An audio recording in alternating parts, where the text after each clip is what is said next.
Paz e luz, sejam bem-vindos a mais um episódio de Caminhos da Sabedoria.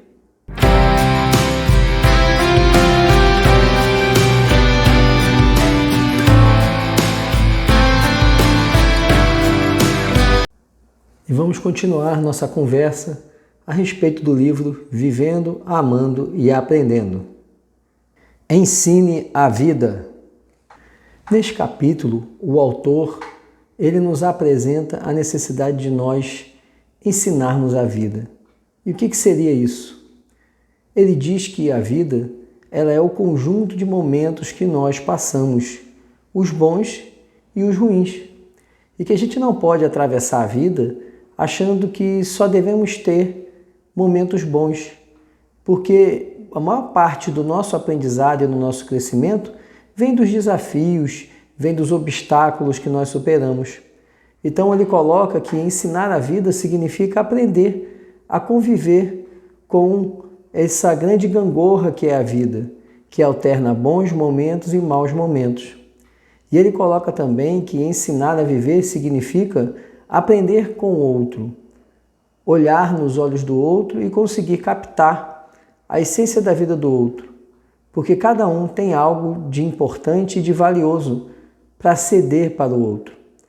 E esse bem que pode ser transferido é exatamente o aprendizado. Então é nisso que reside esse ensinar a vida que ele nos apresenta nesse capítulo. A maior parte de você é aquilo que as pessoas lhe disseram que é. Nesse desafio de construir a vida, de aprender com a vida e de ensinar com a vida, um grande ponto é como nós conduzimos nossa vida. Se nós analisarmos detalhadamente, vamos perceber com tristeza que muitas vezes nós pautamos nossa vida naquilo que os outros querem que ela seja e não naquilo que nós desejamos que seja. É lógico que nós devemos buscar os conselhos dos mais experientes para nós construirmos a nossa vida. Mas o que acontece muitas vezes é que nós pautamos nossa vida na vontade dos outros e não na nossa. E é esse que é o grande equívoco. Nós devemos construir uma vida positiva, sim, mas essa construção tem que passar pela autonomia de cada um, pela individualidade e pela singularidade. E é nisso que ele coloca, essa necessidade de nós olharmos para a nossa vida e identificarmos o quanto de nossa vida realmente reflete aquilo que nós desejamos, olhando sempre para o bem, mas se o que nós desejamos está efetivamente se traduzindo na nossa existência. Temos que tornar a confiar, a acreditar. Claro que é um risco, mas tudo é um risco. Quando vamos conduzindo nossas vidas, nós nos deparamos com situações boas e ruins. O que acontece é que nós deixamos as situações ruins limitarem nossa existência. E como elas começam a nos limitar, nós começamos a evitar o risco. E ao evitar o risco, diminuímos a nossa vida, diminuímos a beleza da vida. Só que para a gente fugir do risco ou diminuir o risco, nós precisamos aprender a voltar a confiar nas pessoas. É verdade que isso não é simples, porque naquelas situações em que houve uma quebra de confiança, uma quebra de fidelidade, são situações que nos machucam, principalmente porque isso vem de pessoas que eram muito próximas. Mas se nós nunca quebrarmos esse ciclo, nós vamos cada vez diminuindo o valor da vida, porque vamos nos apequenando, nos isolando e, com isso, carregando dentro de nossa existência o vazio, a solidão. Então, por isso, ele nos convida a correr o risco de confiar, o que não significa que devemos fazê-lo de maneira cega, de maneira livre, para que possamos confiar e rapidamente corrigir aquela situação que estamos percebendo que estiver caminhando para um momento que não será bom. Mas nós precisamos dar o passo de confiar para conhecer, para aprender, para crescer. Você não ama para ser amado em retribuição. Você ama por amar. Dentro desse aspecto de aprendermos a confiar mais, tem um outro ponto também, é que muitas vezes nós nos entregamos em amar o outro, em gostar do outro, apenas com o sentimento de retribuição. Ou seja, eu só amo e só valorizo quem verdadeiramente eu percebo que vai me dar o mesmo valor e o mesmo amor. E ele coloca, o autor, que isso não é positivo, porque se nós só fazemos algo esperando uma retribuição, nós vamos inevitavelmente sofrer, porque nem sempre vamos ser retribuídos. E o amor, ele é uma força que não depende de retorno para que eu emane, porque ela retorna naturalmente. Talvez não pela mesma pessoa que eu estou doando o amor, mas ela retorna pelos outros, porque o amor é uma força que se expande. Por isso, ele sugere que nós devemos amar sem esperar retribuição, porque quando fazemos isso, nós naturalmente experimentamos a intensidade do sentimento do amor. Quando nós esperamos retribuição, esse amor ele é um amor condicionado, ele é um amor que está preso a expectativas. E toda vez que minha expectativa não é satisfeita, eu experimento o processo de frustração. E aí vem a questão da confiança, da perda da confiança, e aí vem o isolamento, o fechamento, o afastamento. Então, por isso que a sugestão, a recomendação é que nós tenhamos essa capacidade de amar sem esperar retribuição. Porque assim não estamos nos sujeitando à frustração e não estamos perdendo a possibilidade de amar. Tantas pessoas que têm potencial têm medo de deixar que você seja o que são.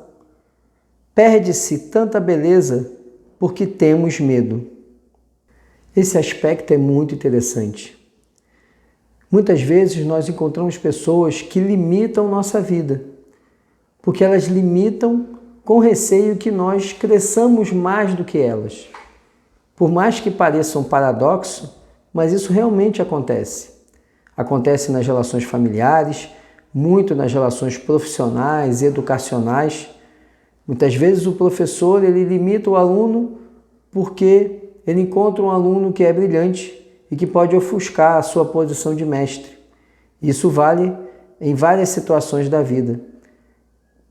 E a grande questão é que nós não podemos deixar nos limitar na nossa potencialidade. E também não podemos limitar o outro com receio que o outro cresça mais do que nós. Porque isso diminui o valor das relações, isso diminui o senso de humanidade e diminui a possibilidade que temos de crescer em conjunto. Porque todo crescimento ele não é individual, ele é um crescimento coletivo. Quando eu cresço, você também cresce. Quando você cresce, eu também cresço com o seu crescimento. E é por isso que ele nos apresenta essa sugestão, a de que tenhamos o cuidado de observar se muitas vezes não está acontecendo de sermos, de certa forma, limitados em nossos potenciais.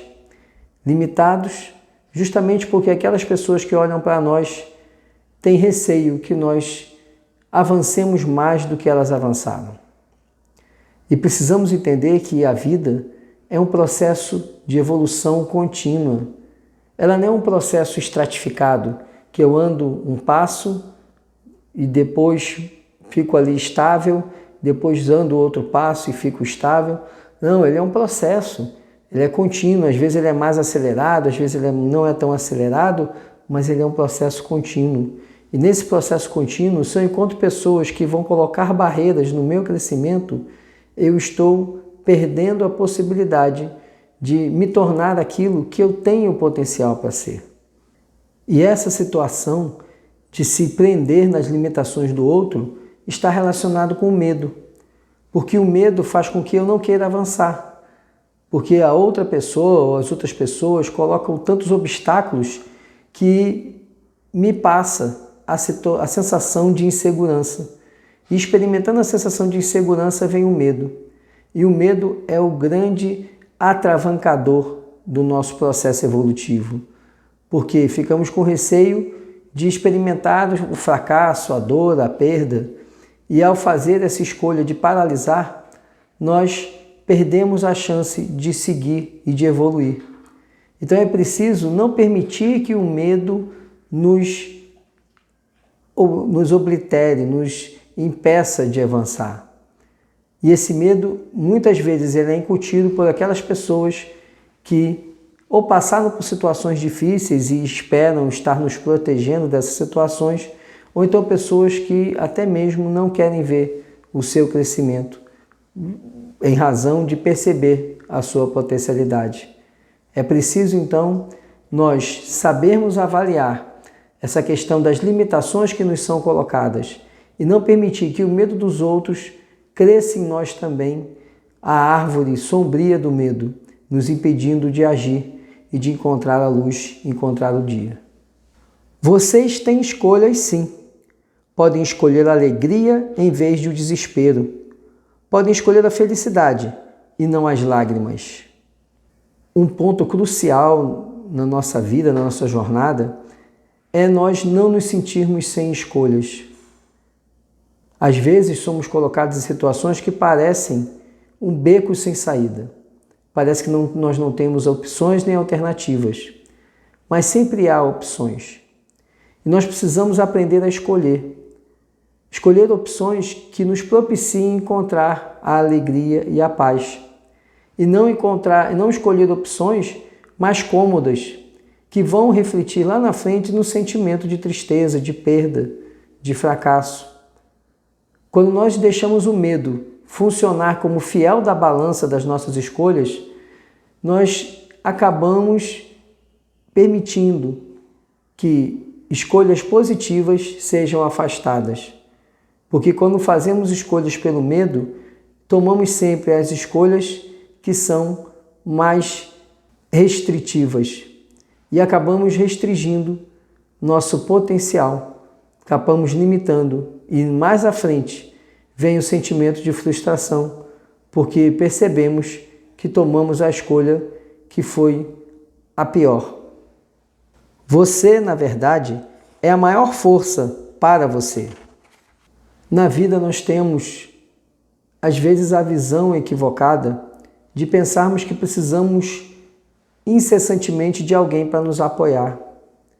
É lógico que ter um orientador, uma pessoa que nos dê conselhos, é muito importante, principalmente naqueles momentos em que nos vemos numa situação que não encontramos o melhor caminho. E aí vem a luz de uma pessoa mais experiente e pode nos auxiliar. Mas o fato é que o maior apoio que você vai ter na sua existência é o seu mesmo. A primeira pessoa que você tem que confiar para tomar as decisões e para colocar em prática as decisões é você. Nós não podemos esperar que o outro faça por nós.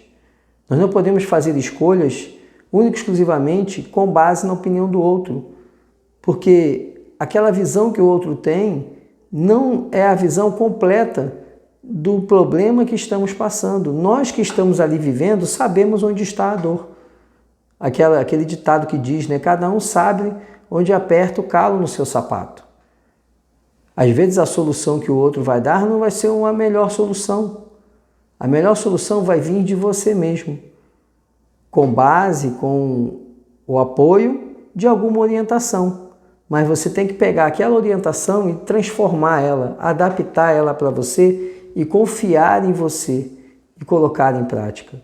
Por isso que o autor nos coloca que nós somos a pessoa mais importante nos nossos projetos e na nossa existência. Temos que confiar em nós. Esse é o primeiro passo para uma realização pessoal. O mundo continua sem você. 90% do que tememos nunca chega a acontecer e nós nos preocupamos constantemente. E depois nos preocupamos com a preocupação. Temos o grande equívoco de presumir que somos insubstituíveis. E por isso muitas vezes nós entramos em desespero e mergulhamos em preocupações infundadas. O primeiro ponto é que nós não somos insubstituíveis aqui na Terra. Lógico que os entes queridos podem sentir nossa falta, amigos, assim como sentimos falta dos entes queridos e dos amigos, mas não somos insubstituíveis na nossa profissão, nas nossas atividades.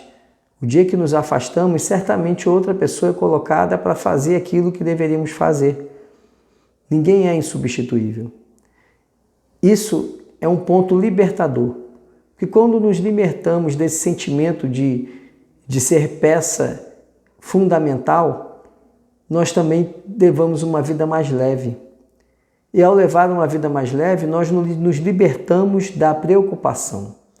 A preocupação é uma energia desperdiçada. Pré-ocupar, ocupar-se antes da hora. Quando eu me preocupo, eu estou deixando de fazer aquilo que seria importante. E o autor coloca um dado aqui empírico, mas ele diz que 90% de nossas preocupações elas nunca se realizam. E se nós fizermos uma pequena digressão do nosso pensamento, das nossas preocupações, nós vamos ver que isso é verdade.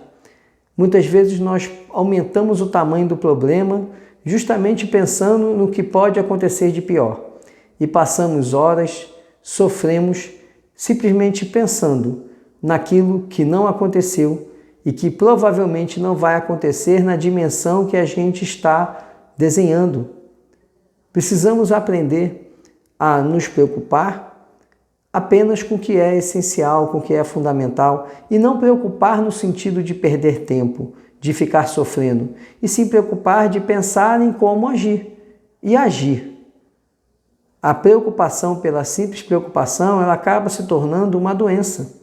Como ele coloca, nós ficamos preocupados de ficar preocupados, ou seja, entramos num processo de ansiedade, de depressão, porque a preocupação nos consome, nos corrói e impede nossa existência. É preciso e é importante que nós olhemos para a vida com leveza, percebamos nossa temporariedade, percebamos que nosso papel, embora seja importante, ele não é insubstituível. E então nos valorizar dando importância a cada momento de nossa existência, dando importância às nossas relações, às amizades que podemos construir, sem o apego e sem o desespero da preocupação. Esperar é arriscar-se ao desespero e experimentar é arriscar-se ao fracasso. Mas os riscos têm de ser corridos, pois o maior risco na vida é não arriscar nada. Este ponto é interessante. Esperar é arriscar-se ao desespero. Experimentar é arriscar-se ao fracasso. A vida pressupõe que nós assumamos riscos. Assumir riscos faz parte da existência. Mas se você esperar, se você ficar parado, inerte, a única coisa que você vai fazer é desperdiçar o seu tempo. E ao desperdiçar o seu tempo, você vai se deparar, inevitavelmente, com o desespero, porque o tempo não se recupera. Por outro lado, experimentar é arriscar-se ao fracasso, sim, mas também você corre o risco de ter o sucesso. A inércia, a paralisia, ela não leva a nada. E arriscar, ela é fundamental. A vida, desde os primeiros passos do bebê, é um risco. Se o bebê não se arrisca a ficar de pé e cair, ele nunca vai andar. Se o bebê não se arrisca a dar os passos mais acelerados e correr, ele sempre vai caminhar de maneira trôpega. Viver é correr riscos. Então é preciso arriscar. É preciso assumir sempre o risco de fazer a escolha de viver. E de viver obtendo experiências da vida e não ficar paralisado, porque essa paralisia leva ao nada e o nada leva ao desespero. Agora, quando eu experimento, eu estou me possibilitando a aumentar minha percepção de vida. E experimentar pode ser que me leve a algum fracasso, mas também vai me levar a situações de vitória, de sucesso, de alegria. Então é importante nós aprendermos a olhar para a vida sem o medo, sem a paralisia e experimentar a vida com os riscos que são necessários para a nossa evolução, para o nosso avanço. Quando nós escolhemos ficar paralisados, é verdade que eu me privo de passar por situações ruins. Só que, quando eu me coloco na redoma de vidro para não passar por nenhuma situação ruim, eu vou experimentar o isolamento e a tristeza e a dor. Por isso, a importância de você experimentar as situações da vida. Porque quando eu faço isso, eu tenho aprendizado, eu tenho conhecimento, eu tenho contato com outras pessoas, eu tenho oportunidades de formar amizades, formar elos, conhecer coisas, lugares diferentes. Então, é preciso se colocar diante da vida. É preciso se apresentar à vida para que a vida lhe devolva em percepções, em conhecimento e em crescimento. Somente a pessoa que se arrisca é verdadeiramente livre. O que é a liberdade? Liberdade é, em essência, nós podemos viver nossa vida com plenitude. Quando eu me coloco numa posição protetora, numa posição fechada, de não correr riscos, eu faço como aquela tartaruga que carrega o casco pesado. A vida, ela passa lenta. Eu posso estar ali seguro naquela redoma, mas eu não posso experimentar a vida com toda a intensidade. E a vida, ela é finita, ela é um tempo, ela se termina. Então, se eu me movimento lentamente na vida, eu vou experimentar e vou conhecer menos da vida. Se arriscar, então, é experimentar a liberdade, é retirar aquela pesada carcaça da tartaruga e ficar leve para percorrer os espaços que a vida me proporciona, dentro das possibilidades, dentro daquilo que está à minha disposição. É preciso olhar para a vida com essa perspectiva de oportunidades de viver. Quando eu escolho não me arriscar, eu me privo da liberdade. Eu me tranco dentro de um casco protetor que vai me impedir de sofrer no aspecto momentâneo, mas que mais à frente vai me trazer profundas dores e tristezas. Então, que possamos enxergar a vida com o risco necessário, o risco de conhecer, de avançar, conhecer outras pessoas, de tolerar, de saber que algumas pessoas poderão me machucar, outras não, serão grandes amigas e serão uma grande oportunidade de crescimento. De saber que algumas experiências eu serei bem-sucedido e outras nem tanto, mas é preciso eu me arriscar a essas experiências para que eu possa efetivamente viver e viver de maneira livre e plena. Esse era o conteúdo do capítulo que tínhamos para essa semana. Muito obrigado por nos acompanhar. Curta, comente, compartilhe. Deixe aí seu comentário e sua sugestão de livro para nós seguirmos na nossa jornada Caminhos da Sabedoria. Muita paz e muita luz.